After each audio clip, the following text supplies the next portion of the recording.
Well,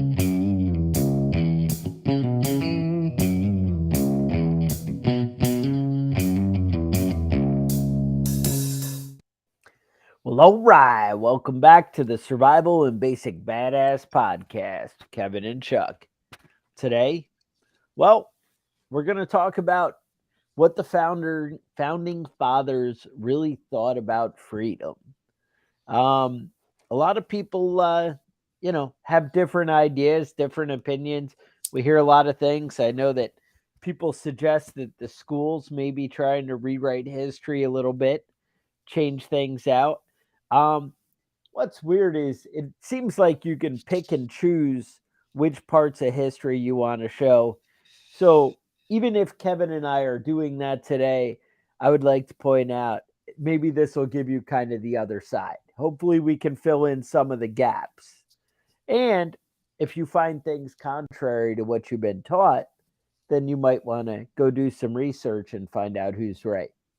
Then you can put notes in the comments or tell us how we're stupid or tell us how, hey, you turn that around for me and now I really understand how the world works. We can go with that. Um, so with that, Kevin, we're going to talk about freedom. Is that Yeah. I want to start with a quote by Jefferson, what his description of freedom was. Um, Rightful liberty is unobstructed action according to our will, within limits drawn around us by the equal rights of others.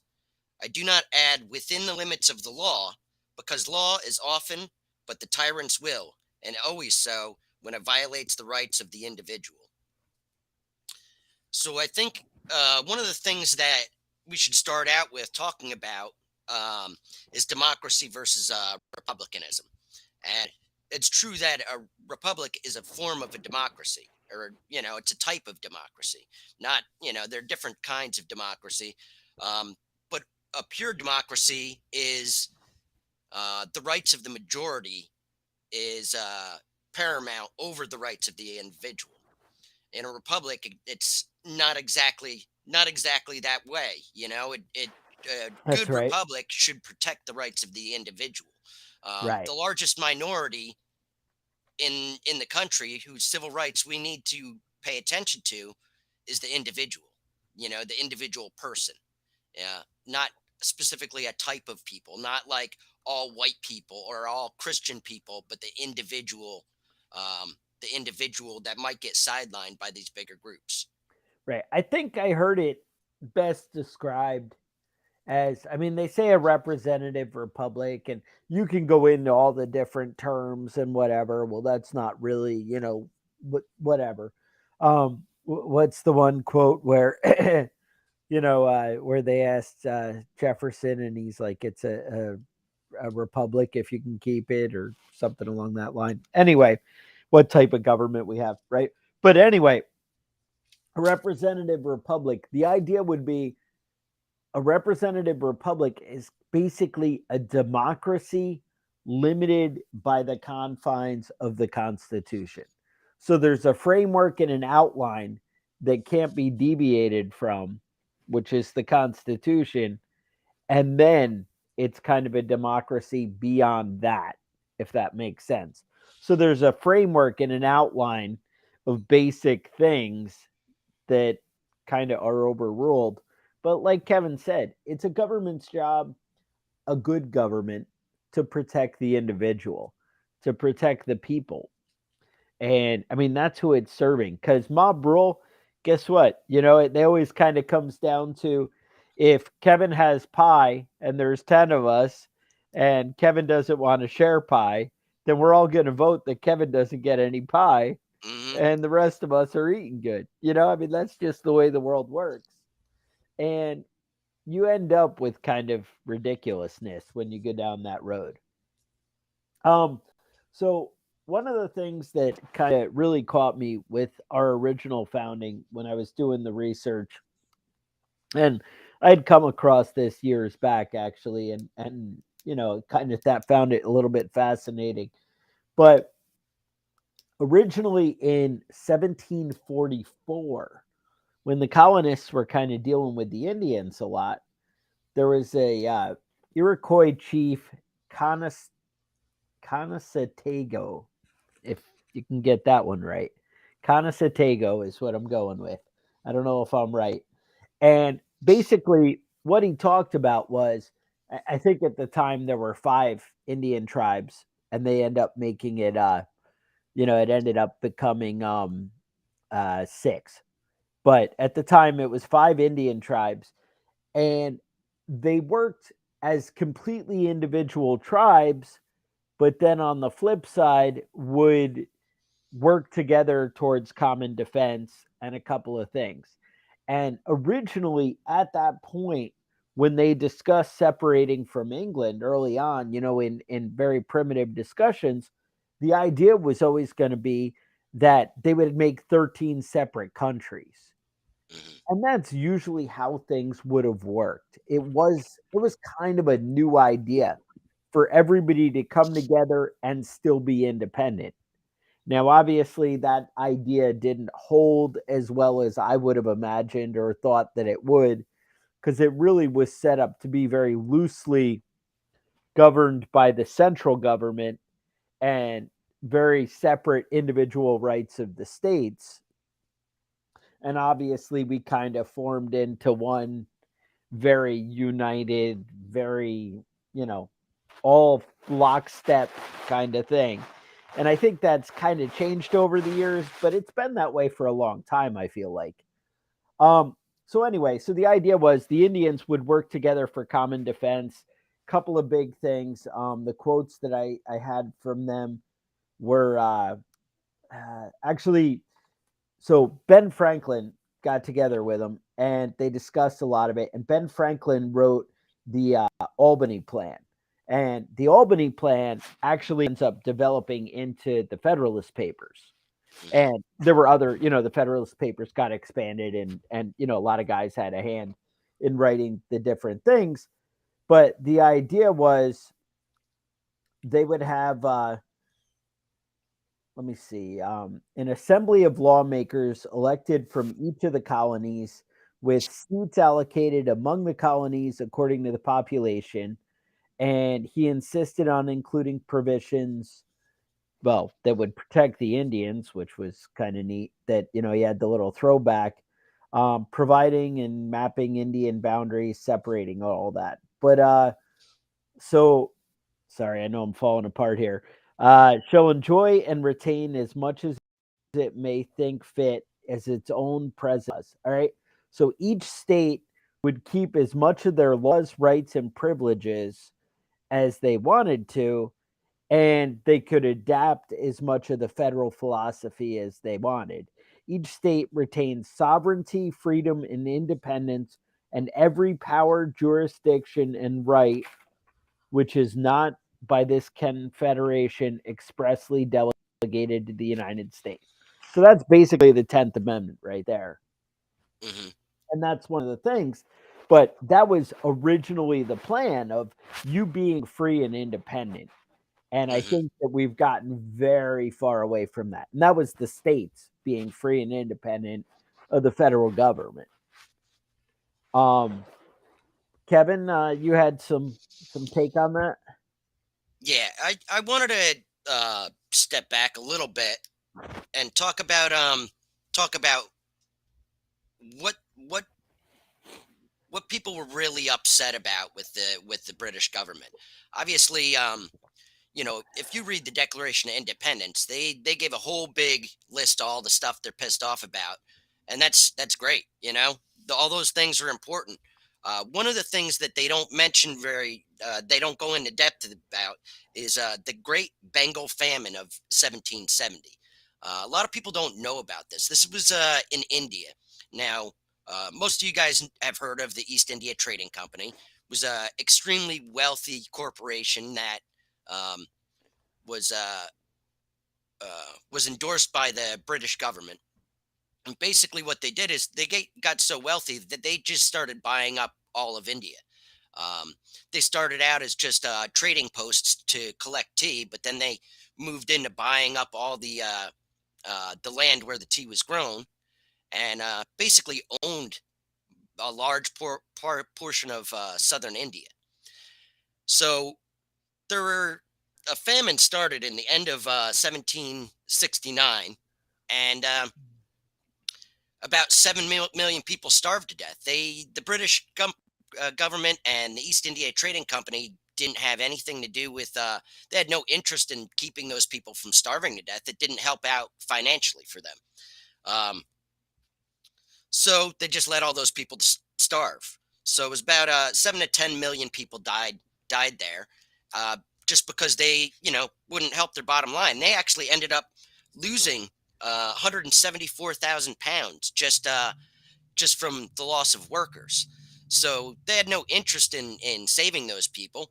Um, and then they moved right on to the colonies by raising taxes there and bringing in tea from India and charging a tax on it.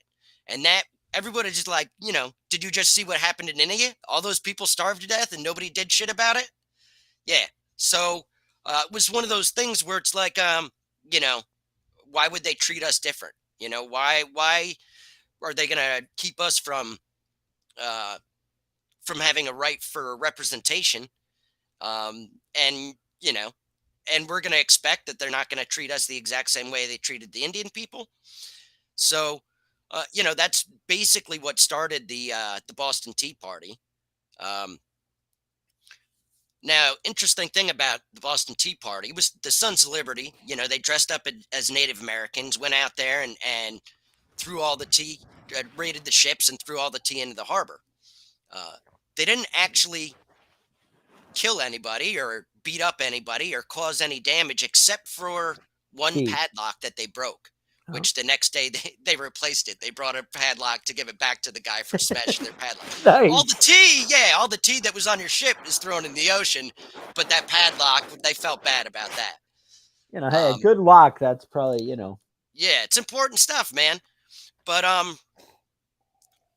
you know, they were farmers, they were merchants. They didn't really understand that the taxes had already been paid. It wasn't a thing about uh, specifically about not paying the taxes. It was more about showing what they thought and what they felt and how they were going to be bullied or be bullied. You can let right. people push you around to a certain point, and they're just going to keep going further if you don't ever stop them. And that was one of the things that really kicked things off in the beginning was saying that that's it. We're not going for this shit.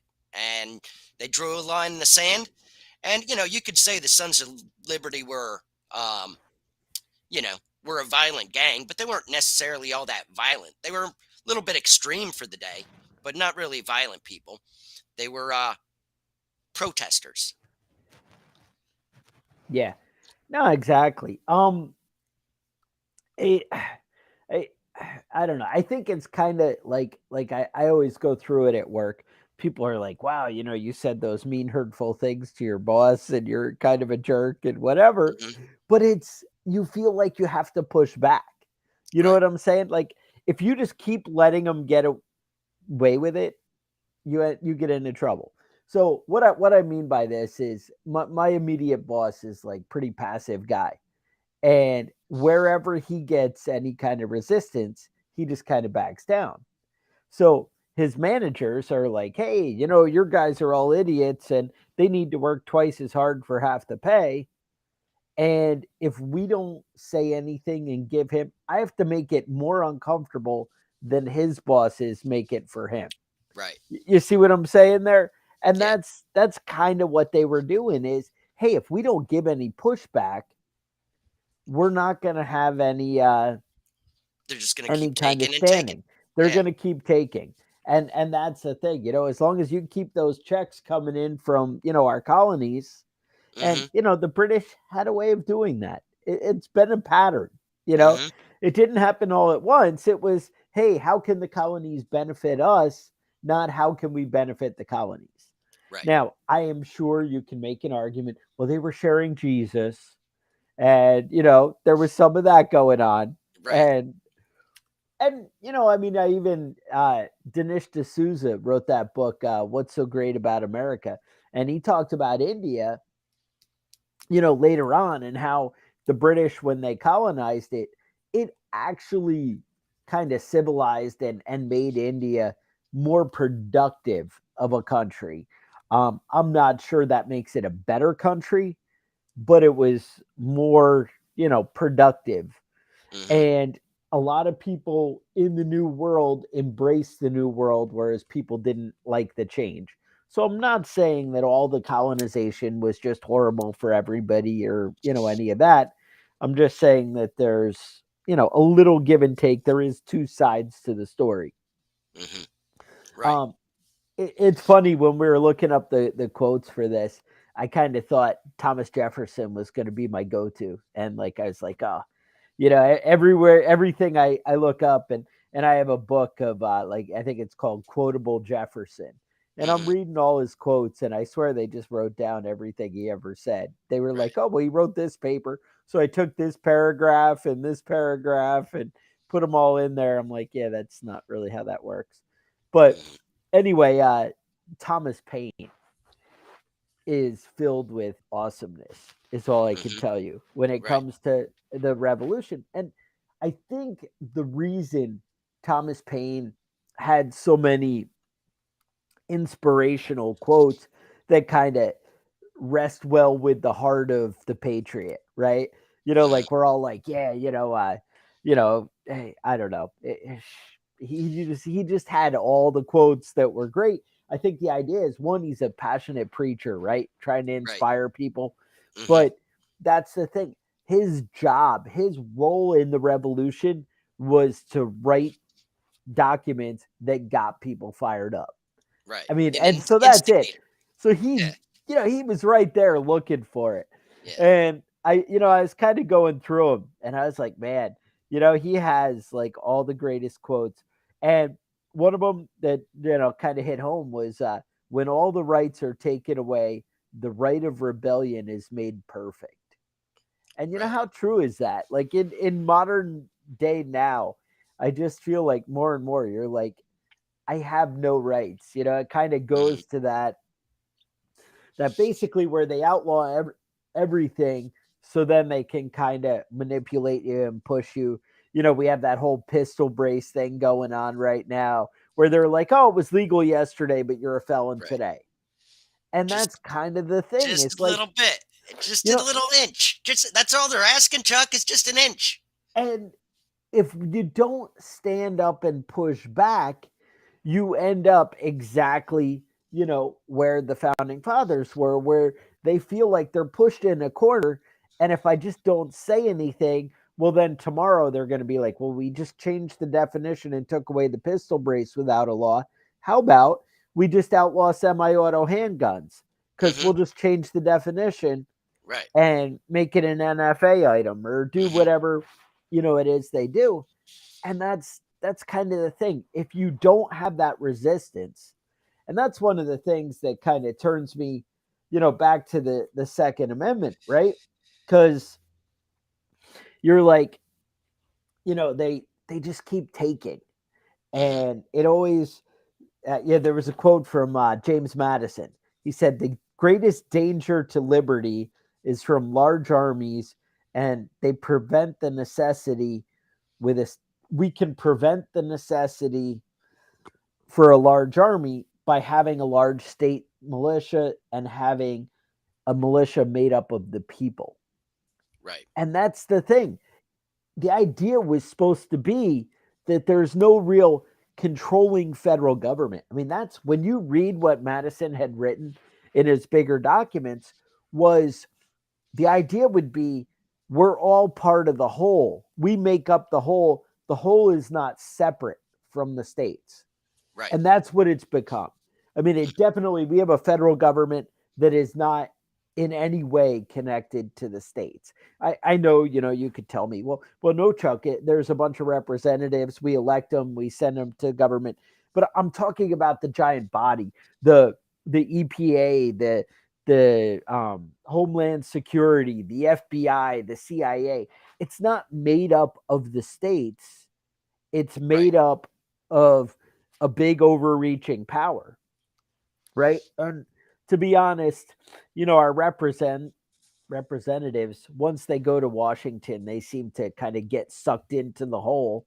Hmm. And, it's they become part of that Washington culture. And, Right. maybe they hold on a little longer if your guy's really good. And he kind of, it kind of goes back to that Davy Crockett thing, where he comes home, that story of when he was in Congress Right. and he came home and he's walking through the streets and he's like, "Hey, what do you think of Davy Crockett? You gonna vote for him?" Asking about himself to a local guy. And the guy's like, "Well, I'm thinking about running for political office." And he's like, "Wait, why?" And he's like, "Well, because I want to represent the individual and not Washington. I want a limited federal government." And Crockett's like, well, what do you mean? That's what I've been working towards. And I think the longer you're in that environment, the more you get sucked into the Right. crappy world, and you can't Hmm. see outside it.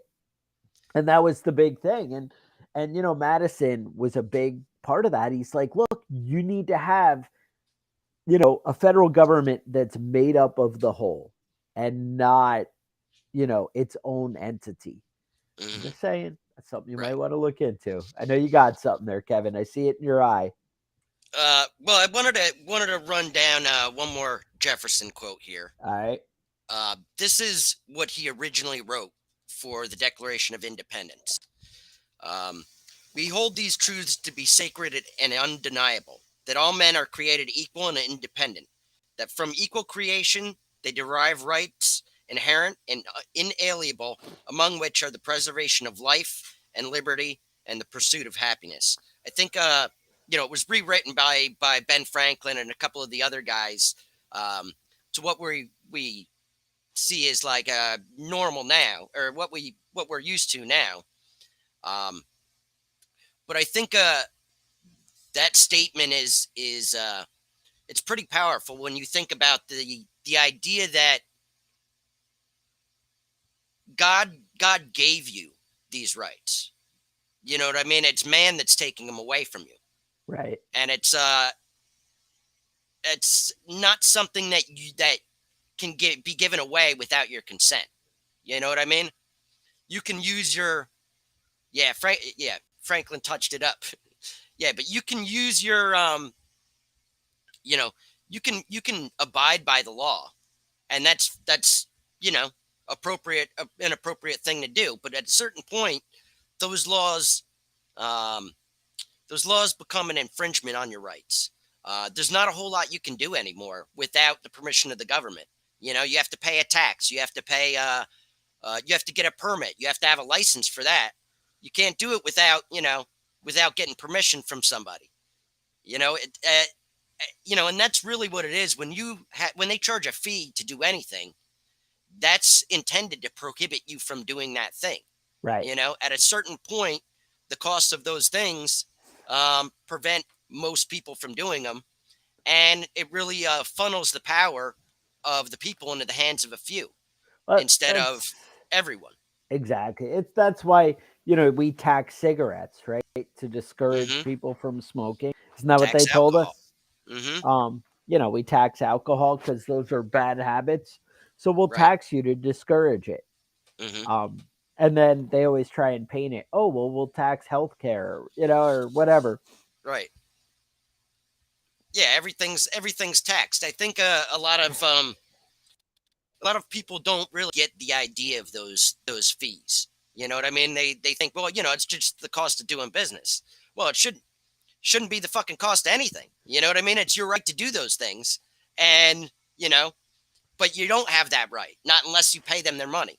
And that's I think um, where we've been drifting for a long time. Everything has got a fee or a tax or a license or a permit that you need before you do anything. Um, you have to get a permit to scratch your own ass in New York State. You can't do a goddamn thing up here. Um, I think it's about time for me to move to Texas, but what are you gonna do? Well, yeah, that state you live in is a little rough. I Hmm. don't know. Um, yeah. Now it's funny because, like, let's just kind of touch on the roles. in the original founding, right? So they came up with the Constitution. They decided, now that was pretty much written out by James Madison. Is that right?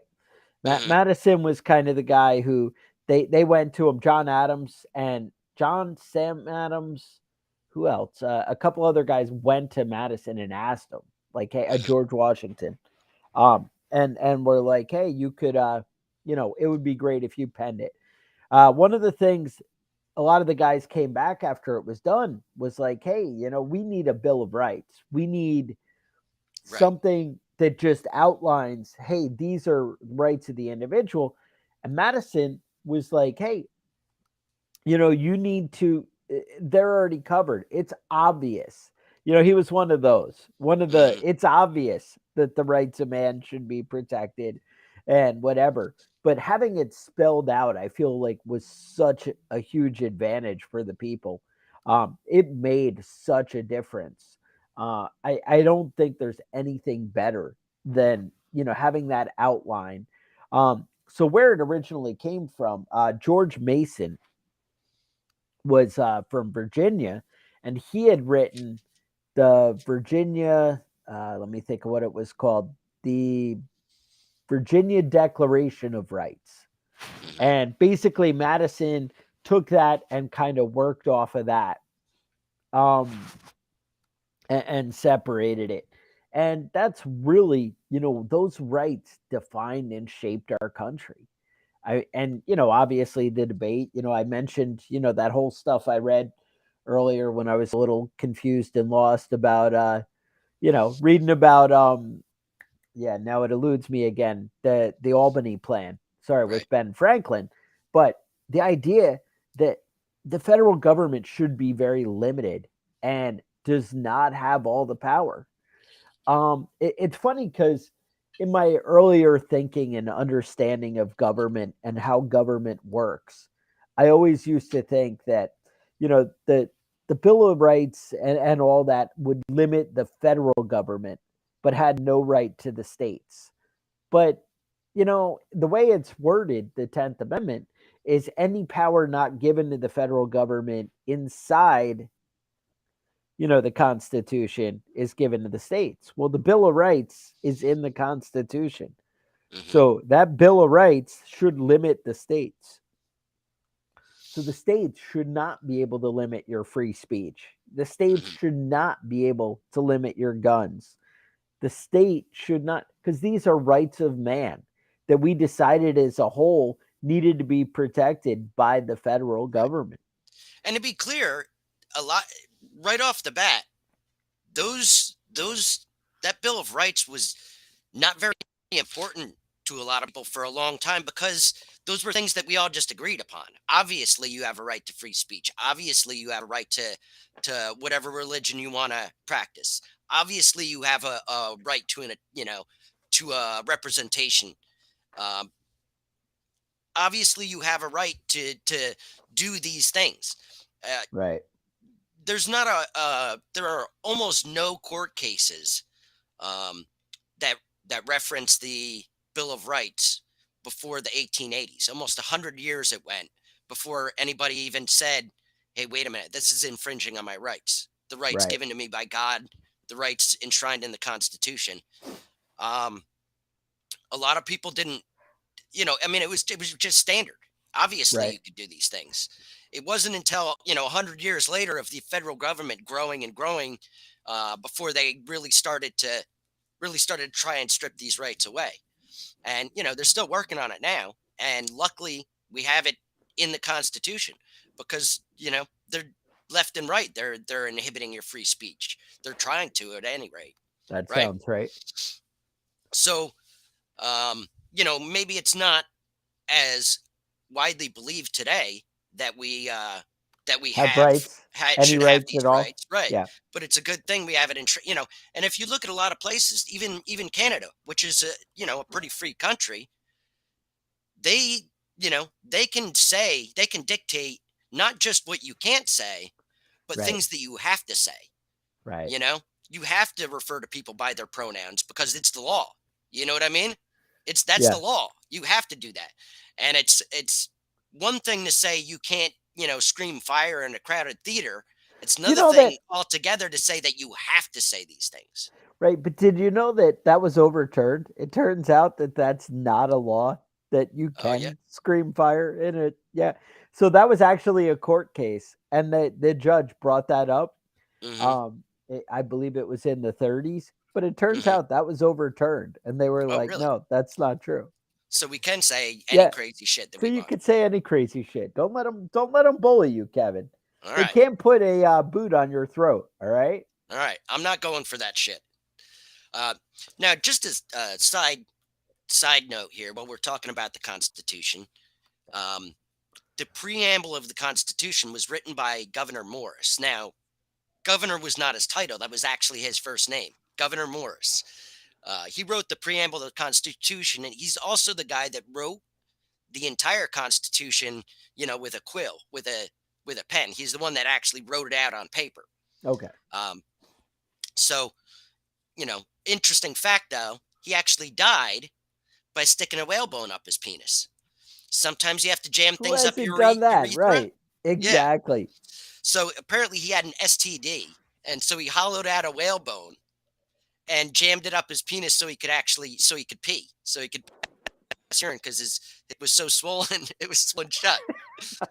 But That can't be obviously you good. can't just go jamming things in there because No. it gave him another infection and ended up killing him. So, you know, It's an ugly world we live in. just there's a lot of little side notes of American history that I think your history teacher doesn't necessarily That doesn't explain to come you up in in junior high. second grade or fourth No, grade history. Okay. no, You know, the ugly side of history. That sounds right. Now, a lot of people, yeah, a lot of comments, coming through about that balloon over China.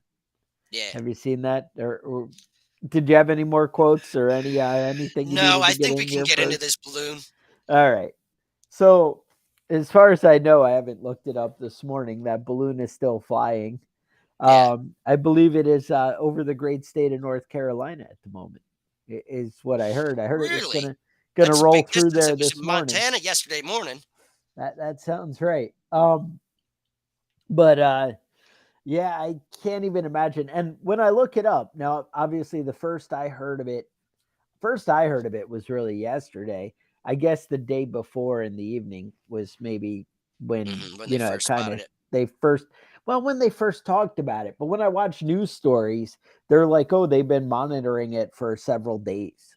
Right. And so I don't really know what's going on there. Now, clearly this thing is not a weather balloon. All right? And that was China's, original take on that. Was like, Right, right. "Oh, It was yeah, a that's a weather private company balloon." in And China that sent that thing over there for research. Yeah.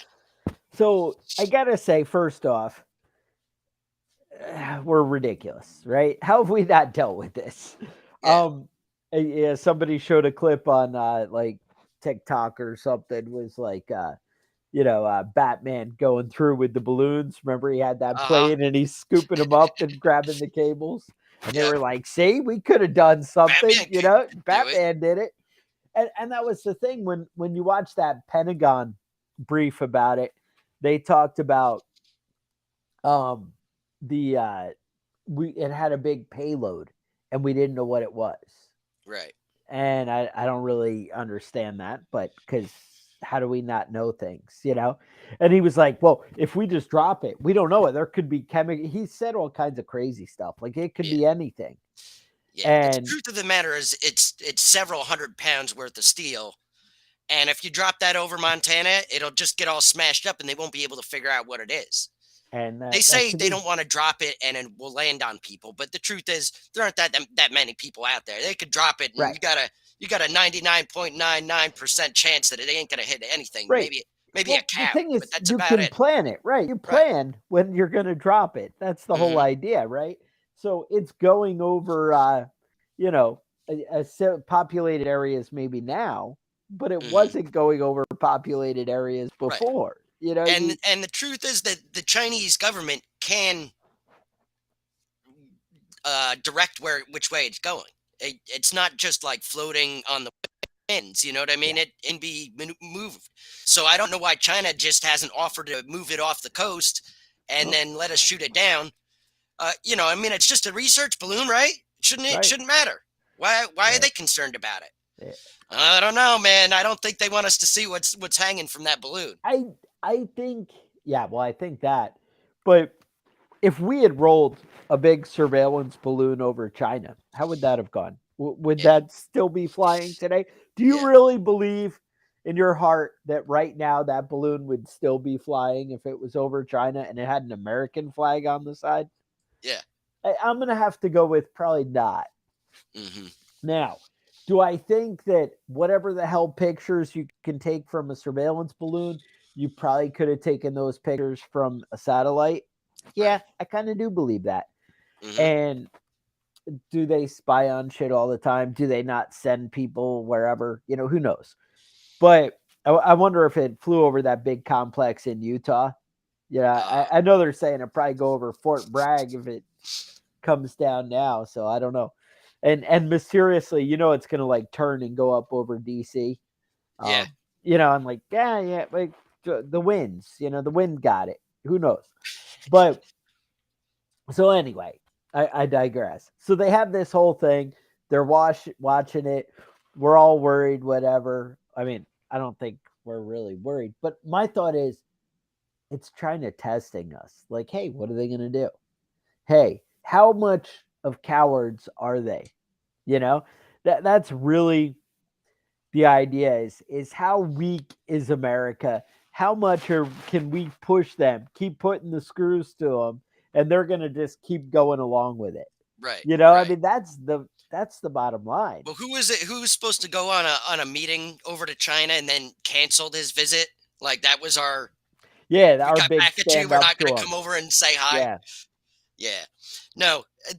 I think that this is a lot of people are speculating that China did this because they're trying to get retribution for certain things, certain slights that they claim America has done to them.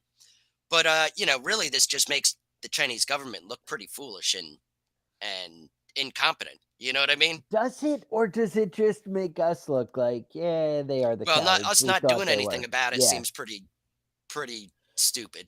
You know, that's how I kind of roll on I that don't one. understand how it's still floating around up there and nobody's done a damn thing about it. You know, We're weak. We're weak. yeah. I Um, say shoot it down over DC and whatever it falls on, you know, that was God's choice. If it, drops on a senator's head, I'm not going to cry about it. Kevin, that's wrong. That's mean and hurtful. All right.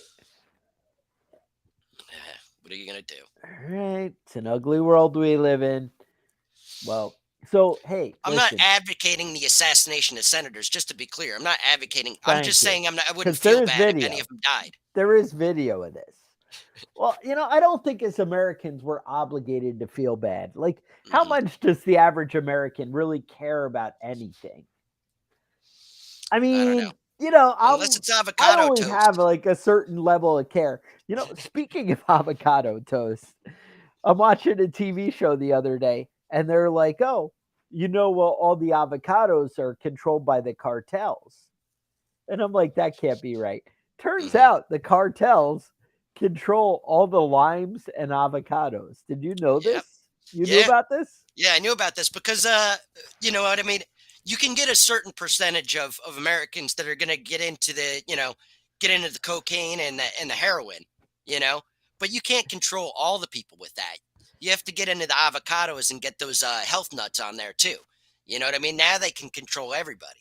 Yeah, exactly. I mean, really, I mean, how are you gonna have what Cinco de Mayo and all those things without avocados and limes? I mean, Right. really, I mean, You are you can't drink even an margaritas American? without limes. Are you even an American if you don't have nachos and Corona and Right. you know? I mean, what's more American than that, right? I know you Amen. might be thinking that might be yeah, Yep. exactly. Um yeah, exactly. Yeah. That's So all I can so say. as far as this balloon goes, man, I'm not really concerned about it. Like you said, they have satellites and they have stuff. I would really be interested in seeing what's hanging from that balloon. Yes. What kind of things that they're using that you couldn't use with a satellite. But I don't understand either how they would assume we wouldn't notice this giant balloon floating over That you can everybody's. see with the naked eye, Right, you like can as just it's look up rolling and see by. it. Right. Yeah. They asked him where it was, and the general at the press briefing said, uh, "We're not going to say where it is. People can look up in the sky and see it." Nice. Well, all right. Well, that's fair enough. But also, like, why don't you tell me I should go outside and look or not? Is it Right. floating over my house? I don't know. You tell me when comets and stars are visible over my house. Yeah, I mean it. Come on, guys, really get your act together, dude. Yeah. Yeah, I mean, I say we start sending up all sorts of balloons, man. Yeah. You know, we Send them drop out.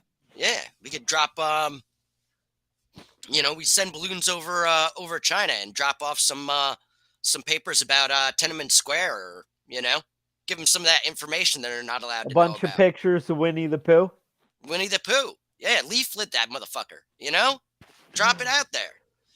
And honestly, Chuck, what you just said is racist, and you probably just got us banned from our China. podcast being downloaded in China. We usually, actually, I think the more we mention Winnie the Pooh, our episode goes up in China. Like Yeah. 5 or 6 downloads every time. They're Okay. like, oh, Winnie the Pooh, got Yeah. him. Well, they Yeah, do, for some reason, they do download a lot of these podcasts in Beijing at the exact same time, which that is a that little is off-putting. correct. Well, I know that if they have ever listened to this podcast and I ever go to China, I will immediately be arrested. Do you know it's illegal to talk about Winnie the Pooh, even if you're not in China or a Chinese citizen? It's Ooh, against the law, which means that if I go to China, I can be legally convicted and sentenced according to their laws. I don't think Winnie the Pooh is what pushed you over the edge in China. Dude, they were already going to get you. All right. I know my kids are like, oh, I want to go to China, go see it. I'm like, nah, you can't anymore. I ruined that for you. Yeah, The ruined it whole for you. family's, yeah. Yep. Now the Just gonna family's have to take going to pictures. prison after that. Yep. That's all right. So anyway, we appreciate you guys watching and listening to the podcast. And it'd be awesome if you leave reviews, comments, all that stuff really helps us out. Um, Also, if you're watching it on YouTube, don't forget to like and subscribe.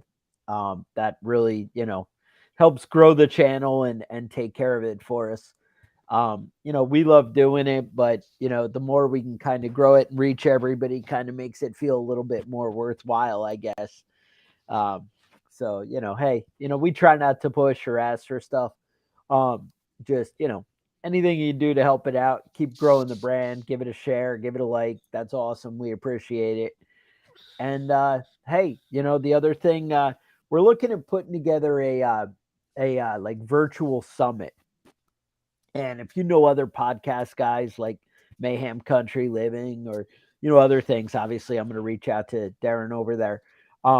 If you know other guys that would be a good fit for some kind of like prepper summit, we're going to put together a bunch of courses on homesteading and prepping and ways you can step up your game and put it together on like a weekend where it's like 10 different guys. Appreciate it, V8. A bunch of guys we can reach out to and put together where everybody does stuff. Or if you have a podcast and you want to mention to us you'd like to be a part of it, can email me at preppingbadass@gmail.com. Be happy to reach out, see what we can work out. I believe there will be some kind of compensation for it and we can work out something cool. Otherwise you can shoot us a email again. Just talk about whatever. Tell us your show ideas, things you'd want to hear, things you'd like to, know more about. We'd be happy to look it up, give you the badass take on things. We're good at that. We definitely have unique opinions, maybe compared to the rest of the world. Maybe we're a little off. I don't know. Hey, whatever, to each their own. Otherwise, you can join the email list at preppingbadass.com. You can get some badass gear. With that, I would say stay safe and we will talk to you guys next week.